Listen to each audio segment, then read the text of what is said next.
आज हम लोग उत्प्लावकता एवं आर्किमिडीज के सिद्धांत पर आधारित क्वेश्चंस हल करेंगे, जिसमें हमारा आज का पहला क्वेश्चन है 50 ग्राम के किसी पदार्थ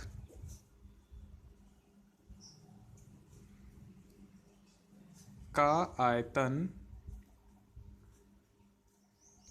20 घन सेंटीमीटर है यदि पानी का घनत्व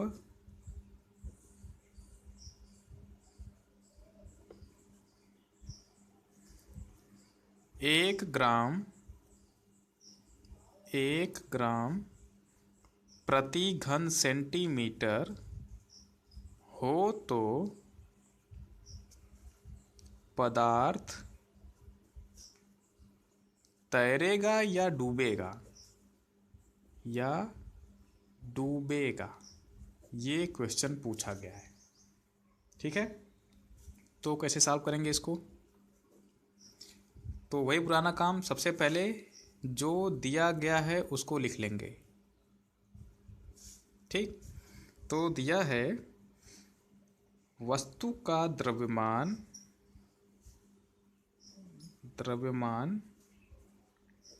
या फिर कहें पदार्थ का द्रव्यमान।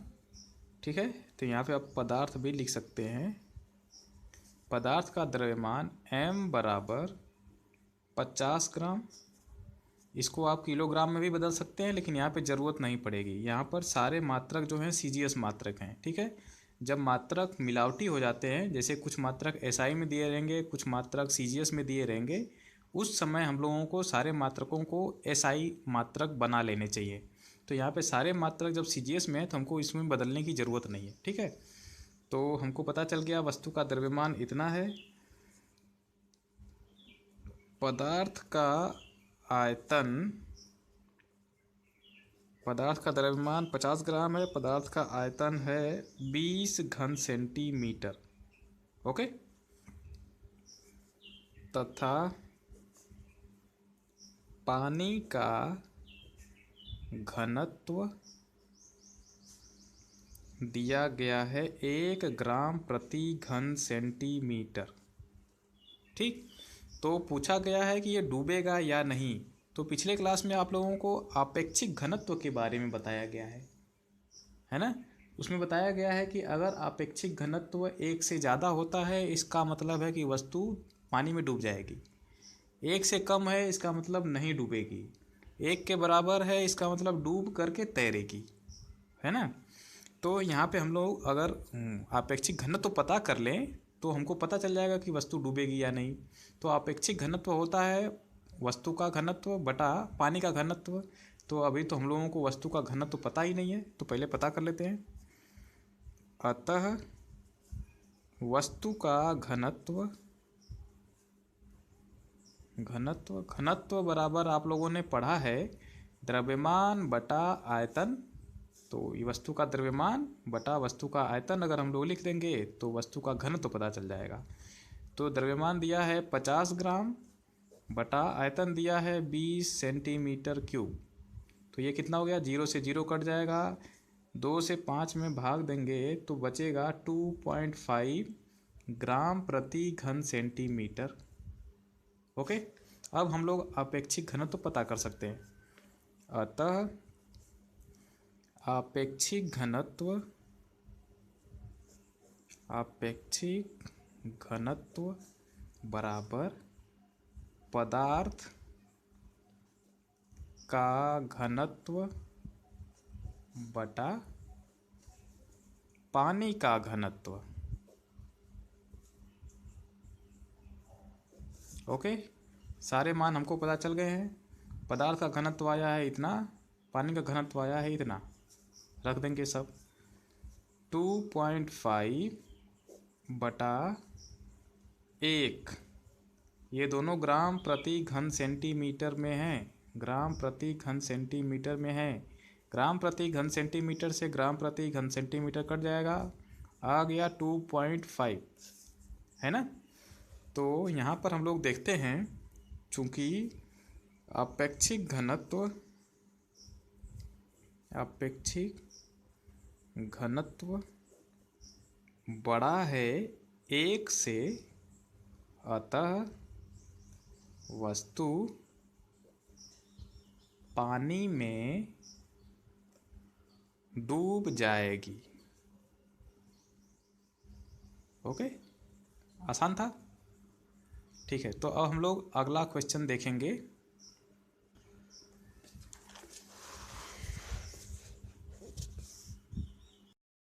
अगला क्वेश्चन है, किसी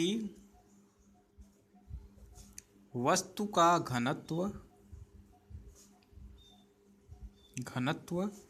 1.5 इंटू 10⁻³ kg पर घन मीटर है तथा उसका आयतन 2 घन मीटर है। वस्तु को पानी में डुबाने पर उस पर लगने वाले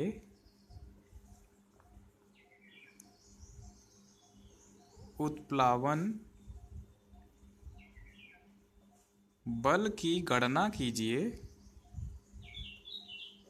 बल की गणना कीजिए तथा पानी के अंदर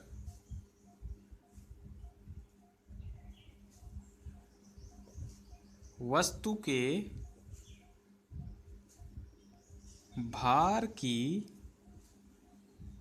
गणना कीजिए। यदि पानी का घनत्व 10⁻³ kg पर घन मीटर तथा g बराबर 10 मीटर पर सेकंड स्क्वायर हो। आप लोगों को पता है जी क्या है? गुरुत्वीय त्वरण। ठीक है, तो ये काफ़ी लंबा क्वेश्चन हो गया, तो चलिए सॉल्व करते हैं इसको। वही पुराना काम सबसे पहले दिया है। क्या क्या दिया है? सबसे पहला दिया है वस्तु का घनत्व कितना है, इसको हम लोग डी से प्रदर्शित कर दें अगर, तो ये दिया गया है 1.5 इंटू 10⁻³ kg पर घन मीटर। ओके,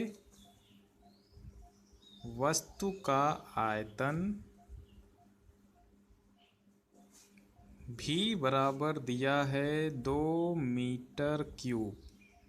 ओके, और दिया है पानी का घनत्व, पानी का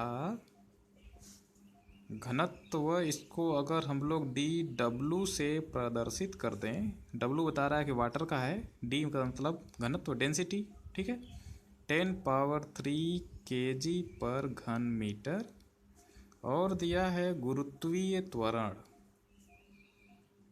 गुरुत्वीय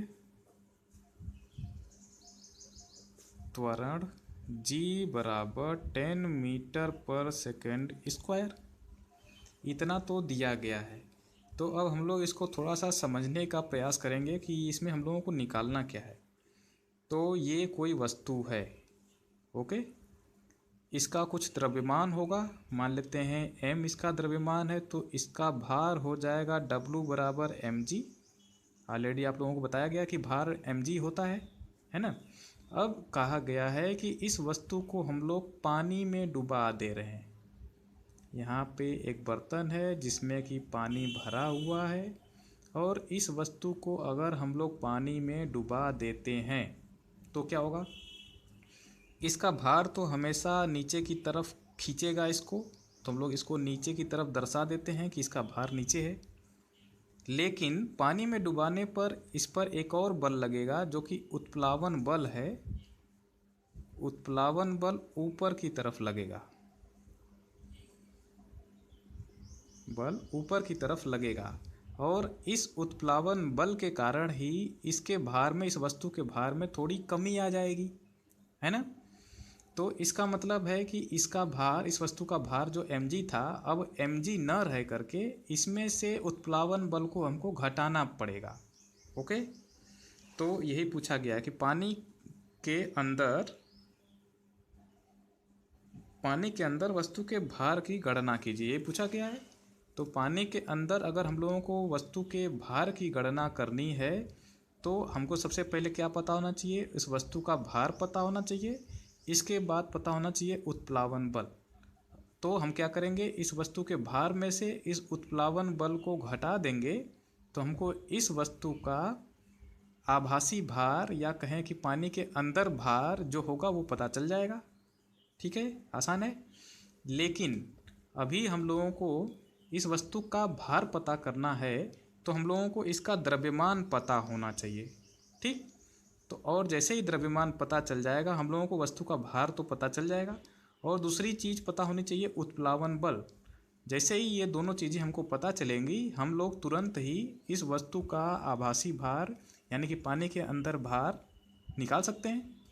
ओके, तो चलिए हम लोग सबसे पहले क्या करेंगे, इस वस्तु का द्रव्यमान निकालेंगे। तो यहाँ पे लिखेंगे अतः वस्तु का द्रव्यमान m बराबर, आपको फार्मूला बताया गया है, v इंटू डी। यहाँ पे वस्तु का भी दिया हुआ है, आयतन दिया हुआ है 2 घन मीटर और घनत्व भी दिया हुआ है 1.5 इंटू 10³ kg पर घन मीटर। तो घन मीटर से घन मीटर कट जाएगा, बचेगा क्या, 2 गुणे 1.5 है, ये 1.5 को 1.5 कहते हैं ना, गुणे 10⁻³ तो 2 गुणे 1.5 को हम लोग लिखेंगे 3 और 10⁻³ पहले से है और बचा क्या, kg। तो हम लोगों को वस्तु का द्रव्यमान पता चल गया। अब जैसे ही द्रव्यमान पता चल गया, दूसरा हमको क्या पता करना है, उत्प्लावन बल। ओके, तो उत्प्लावन बल पता करने के लिए केवल एक ही तरीका है, वो है आर्किमिडीज का सिद्धांत। आर्किमिडीज का सिद्धांत कहता है, आर्किमिडीज के सिद्धांत से हमको पता है क्या, वस्तु पर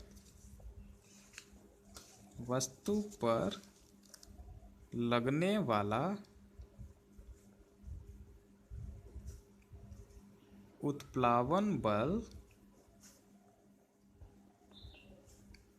कितने के बराबर होता है, वस्तु द्वारा हटाए गए जल का भार। आर्किमिडीज के सिद्धांत में आर्किमिडीज ने बताया कि जो वस्तु के पर लगने वाला उत्प्लावन बल होगा वो वस्तु द्वारा हटाए गए जल के या द्रव के भार के ही बराबर होगा। ओके, तो अब हमको तो अभी तक पता ही नहीं है कि वस्तु कितना जल हटाएगी यहाँ से। ठीक है, तो आप लोगों को पिछले क्लास में बताया गया है कि वस्तु अपने आयतन के बराबर ही जल हटाएगी। ठीक, तो वस्तु द्वारा हटाए गए जल का भार होगा कितना, mw गुणे g होगा, क्योंकि वस्तु का भार बराबर होता है mg, तो यहाँ पे जल का भार है तो mw लिख दिया। ठीक है, तो यहाँ पे ब्रैकेट में लिख देंगे, जहाँ mw बराबर हटाए गए जल का द्रव्यमान। ओके, अब हमको तो हटाए गए जल का द्रव्यमान पता ही नहीं है, तो द्रव्यमान का अभी अभी आप लोगों ने फार्मूला भी देख लिया, v इंटू डी। लेकिन यहाँ पे भी तो वही रहेगा, जो वस्तु का आयतन है अपने आयतन के बराबर ही जल हटा रहा है, तो आयतन तो वही रहेगा। घनत्व अब जल का है, क्योंकि जल का भार पता करना है तो घनत्व जो है जल का होगा।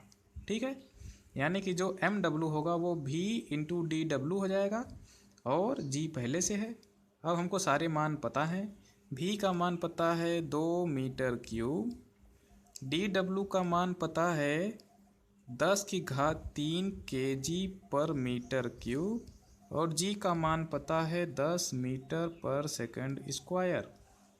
ओके, मीटर क्यूब से मीटर क्यूब कट गया, बचा क्या? केजी मीटर प्रति सेकंड स्क्वायर, जिसको कि आप लोगों को बताया गया न्यूटन कहते हैं, है ना। तो अब हम लोगों के पास क्या बचा है? 2 × 10⁻³ × 10, तो 10⁻³ में 10 का गुणा करेंगे तो वो हो जाएगा 10⁻4, ठीक है। तो ये हो गया 2 × 10⁻4 न्यूटन। यानी कि हमको उत्प्लावन बल तो पता चल गया कि 2 × 10⁻4 न्यूटन है। तो अब हम लोग पता कर सकते हैं, दोनों चीज़ें पता चल गई, हमको द्रव्यमान भी पता चल गया, उत्प्लावन बल भी पता चल गया, यानी कि हम लोग आभासी भार इसका पता कर सकते हैं जल के अंदर, ठीक है। अतः वस्तु का जल के अंदर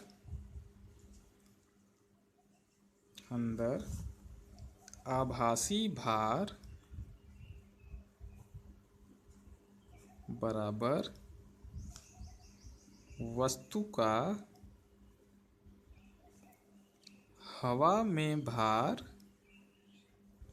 माइनस उत्प्लावन बल। ये फार्मूला आप लोगों को नहीं लिखाया गया, इसलिए आप लोग कहीं लिख लेंगे या फिर इसी क्वेश्चन में रहने देंगे, लेकिन इसको याद रखेंगे, मेन काम ये है ना। तो आभासी भार जो कि वस्तु को जल में डुबाने के बाद हमको महसूस होता है, वो कितना होगा? वस्तु का हवा में भार हमको पता है कितना, mg, माइनस उत्प्लावन बल हमको अभी अभी पता चल गया है 2 × 10⁻4 न्यूटन, पता चल गया है। अब m का मान हमको पता चला है 3 × 10⁻³ kg और g का मान हमको पहले से ही दिया है 10 मीटर/सेकंड स्क्वायर माइनस 2 × 10⁻4 न्यूटन। तो ये हो गया 3 × 10⁻4 न्यूटन माइनस 2 × 10⁻4 न्यूटन, कितना हो गया? इसमें से हम लोग 10⁻4 कॉमन ले सकते हैं, तो बचेगा क्या? 3 - 2, 10⁻4 अगर दोनों में से कॉमन ले लिया जाए तो 3 - 2 बचेगा, 3 - 2 बराबर 1 आएगा। तो 1 लिखें या न लिखें कोई दिक्कत नहीं है, लेकिन हम लोग लिख देते हैं 1 × 10⁻4 न्यूटन, और यही वस्तु का आभासी भार होगा जल के अंदर, इसलिए ये आंसर भी होगा। ओके, तो यही हम लोगों को पता करना था। तो उम्मीद है आप लोगों को ये समझ में आया होगा, ठीक है। अब हम लोग अगले क्वेश्चन की तरफ बढ़ते हैं। अगला क्वेश्चन है, किसी वस्तु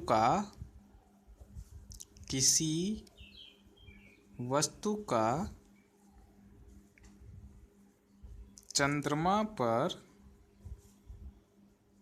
भार 10 न्यूटन है तथा आयतन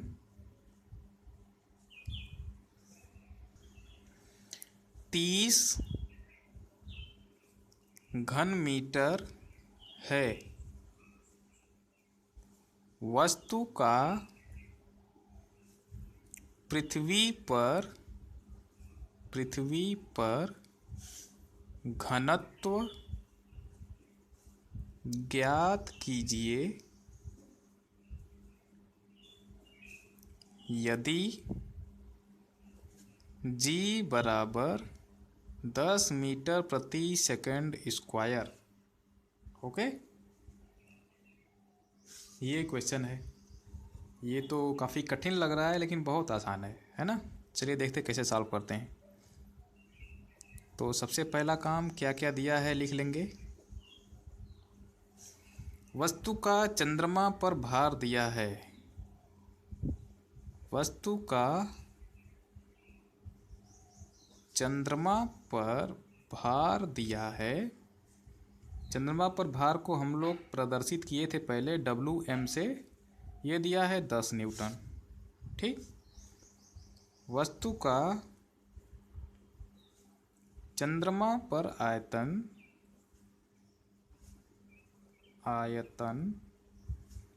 भी बराबर दिया है 30 घन मीटर तथा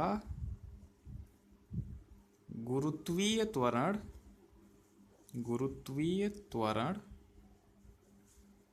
जी बराबर दिया है 10 मीटर प्रति सेकंड स्क्वायर। इतना हमको दिया है ना। तो हम लोगों को पता करना है पृथ्वी पर घनत्व ज्ञात करना है। ओके, तो ये कैसे करेंगे हम लोग? आप लोगों को पता है कि द्रव्यमान बराबर आयतन गुणे घनत्व होता है। तो हम लोग लिख सकते हैं कि घनत्व बराबर द्रव्यमान बटा के आयतन हो जाएगा। लेकिन क्वेश्चन में हम लोगों को भार दिया गया है, द्रव्यमान पता ही नहीं है। यानी कि अगर हम लोग पृथ्वी पर द्रव्यमान पता कर लें तो आयतन तो पृथ्वी पर रहे चाहे चंद्रमा पर रहे, आयतन तो बदलने वाला नहीं है। द्रव्यमान भी पृथ्वी पर रहे चाहे चंद्रमा पर रहे, बदलने वाला नहीं है।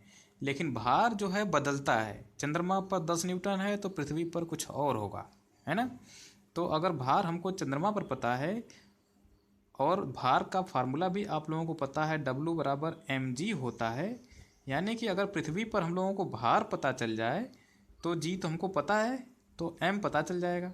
और जैसे ही m पता चलेगा इस फार्मूले में रखेंगे और भी हमको पहले से दिया गया है तो हमको d पता चल जाएगा।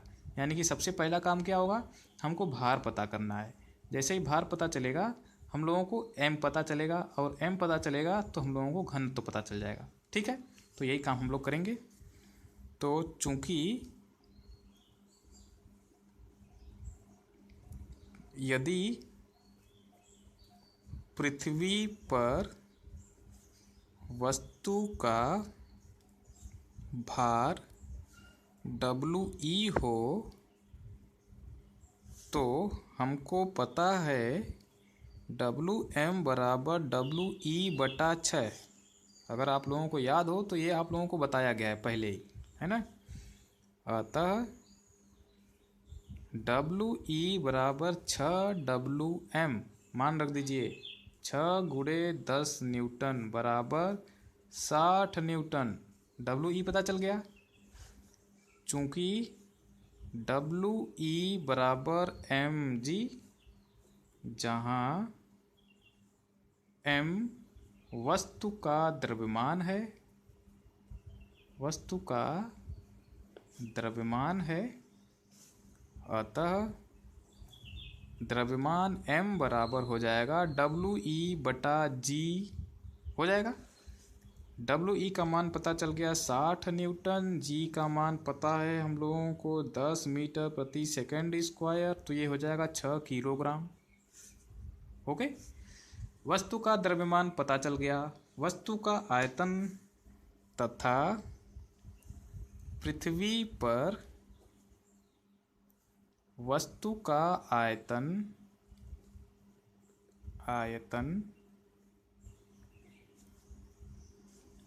बराबर होगा चंद्रमा पर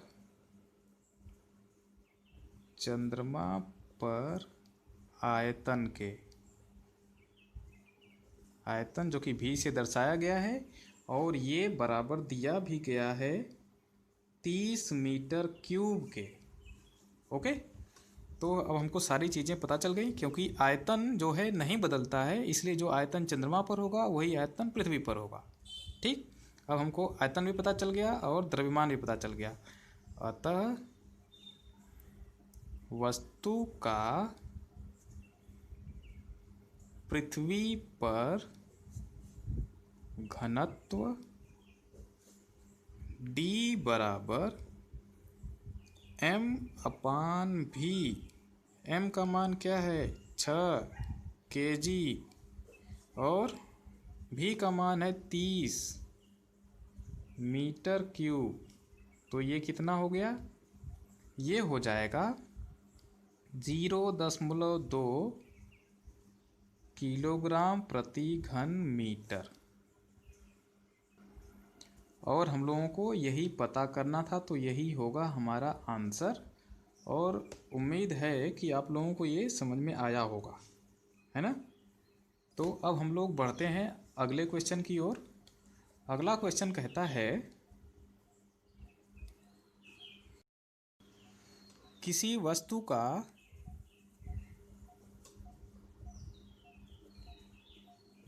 चंद्रमा पर भार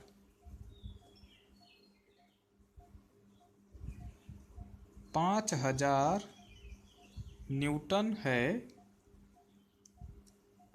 तथा आयतन 2 घन मीटर है। ओके। वस्तु को पृथ्वी पर जल में डुबाने पर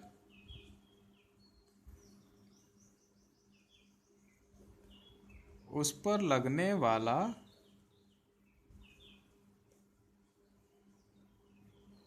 उत्प्लावन बल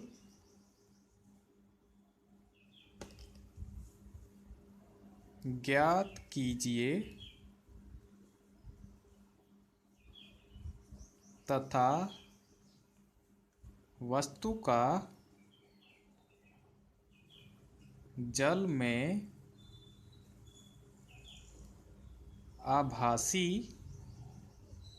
भार भी बताइए।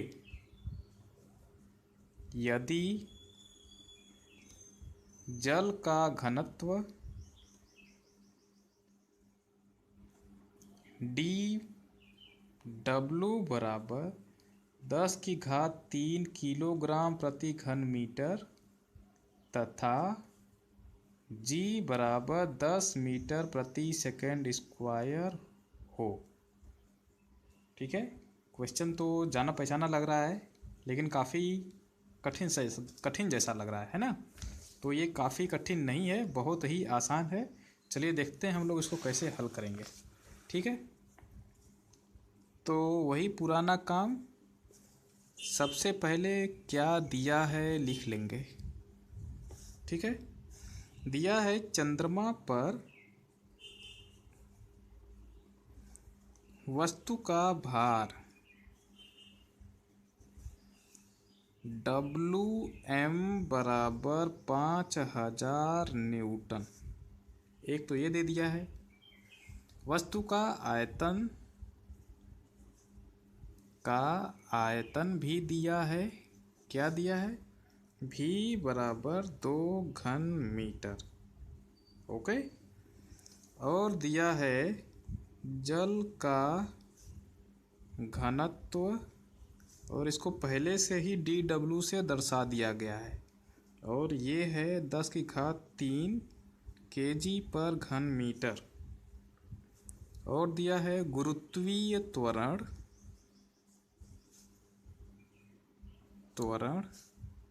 G बराबर 10 मीटर प्रति सेकंड स्क्वायर।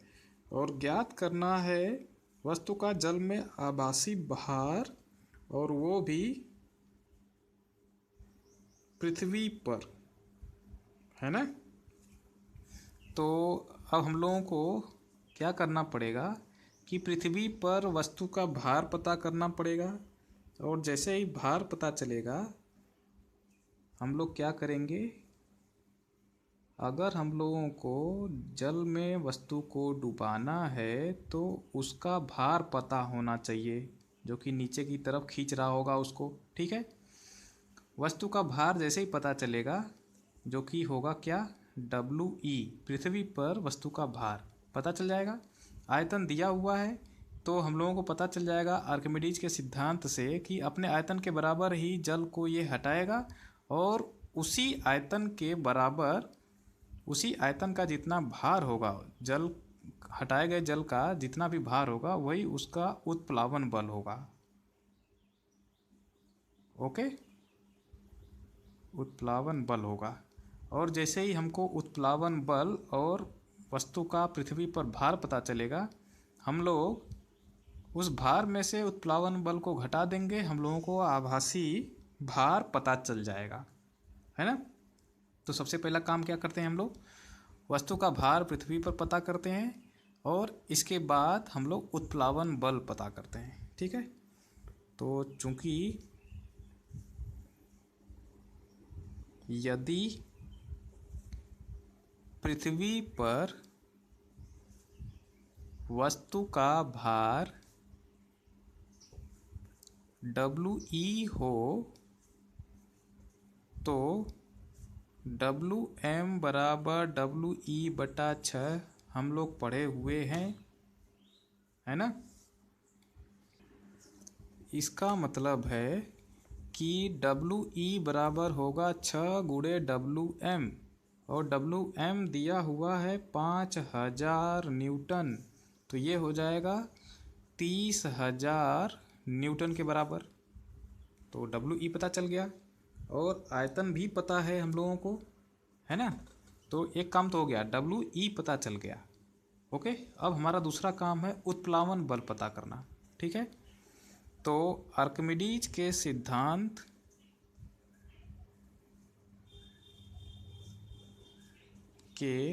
सिद्धांत से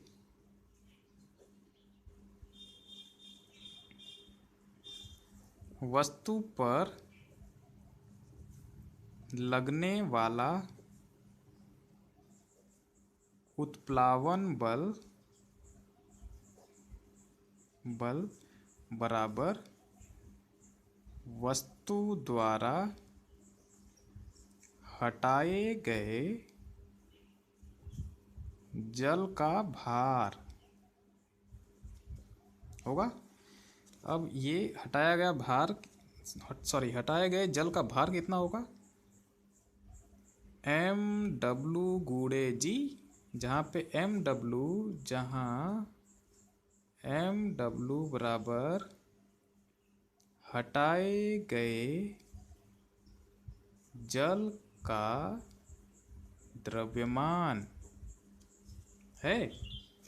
तो द्रव्यमान कितना होगा, आयतन गुणे जल का घनत्व गुणे G, ये आप लोग पहले भी पढ़ चुके हैं। तो V का मान आप लोगों को दिया गया है 2 घन मीटर, dW का मान दिया है 10⁻³ kg पर घन मीटर और G का मान दिया है 10 मीटर प्रति सेकेंड स्क्वायर, है ना। तो मीटर क्यूब कट गया, किलोग्राम मीटर प्रति सेकेंड स्क्वायर को हम लोग कहते हैं न्यूटन, और इसको गुणा करेंगे तो ये हो जाएगा 2 गुणे 10⁻⁴ न्यूटन। ओके, इतना तो हमको पता चल गया। अब हम लोगों को दोनों चीज़ें पता चल गई हैं। पहला पता करना था हम लोगों को पृथ्वी पर वस्तु का भार, दूसरा पता करना था उत्प्लावन बल। तो उत्प्लावन बल भी पता चल गया और वस्तु का भार भी पता चल गया है। तो अब हम लोगों को अतः वस्तु का जल में भार पता चल जाएगा कि कितना होगा।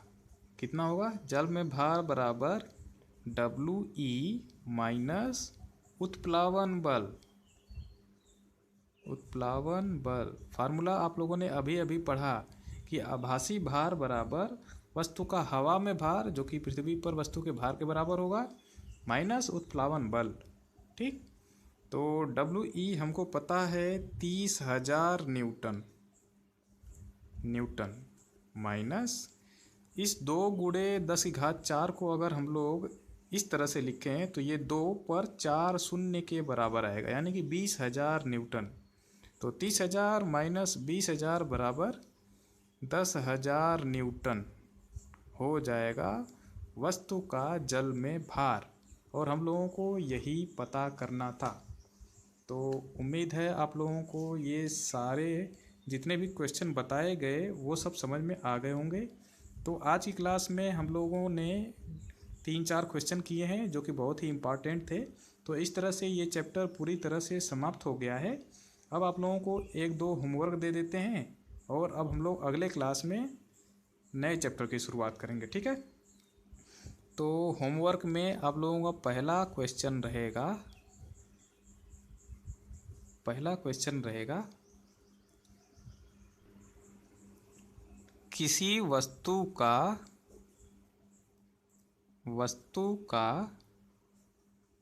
भार 300 न्यूटन है तथा जल में डुबाने पर उस पर 100 न्यूटन उत्प्लावन बल लगता है। ठीक है। दर्शाइए कि वस्तु जल में डूब जाएगी। ये रहा पहला होमवर्क और दूसरा और आखिरी होमवर्क। यदि किसी वस्तु को जल में डुबाने पर उस पर 100 न्यूटन का उत्प्लावन बल लगता है तो वस्तु द्वारा